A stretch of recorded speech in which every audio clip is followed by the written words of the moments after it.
માતાજી મિત્રો, સ્વાગત છે આજના નવા વિડીયોમાં। આજે તારીખ છે 8/9/2025 ના રોજ બનાસકાંઠા જિલ્લામાં વરસાદી માહોલ જામ્યો છે અને કેટલાક વિસ્તારમાં ધોમધમાટ વરસાદ પડ્યો છે। એટલે બનાસકાંઠા જિલ્લાના જીવાદોરી સમાન ગણાતા દાંતીવાડા ડેમ ઉપર એક નજર કરીએ તો હાલમાં દાંતીવાડા ડેમમાં પાણીની આવક 9378 ક્યુસેક પાણીની આવક છે।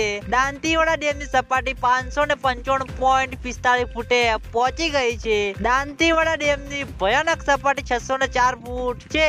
દાંતીવાડા ડેમ 75.70% ભરાઈ ગયો છે। મિત્રો, હજુ બનાસકાંઠા જિલ્લામાં વરસાદી માહોલ છે એટલે દાંતીવાડા ડેમના ઉપરલા ભાગમાં માઉન્ટ આબુ રોડ, અંબાજી, દાંતા ત્યાં આગળ વરસાદ હશે તો દાંતીવાડા ડેમમાં પાણીની આવકમાં વધારો જોવા મળશે અને તેના અંગે દાંતીવાડા ડેમ પણ ઝડપથી ભરાતો જોવા મળશે। તો મિત્રો, આ હતા આજના બનાસકાંઠા જિલ્લાના જીવાદોરી સમાન ગણાતા દાંતીવાડા ડેમના તાજા અને લાઈવ સમાચાર। તમે બધા અમારી ચેનલ ઉપર નવા હોય તો સૌથી પહેલા વિડીયોને લાઈક કરી દેજો, કોમેન્ટ કરી દેજો અને ચેનલને સબસ્ક્રાઇબ પણ કરી દેજો। તો મિત્રો, જય માતાજી।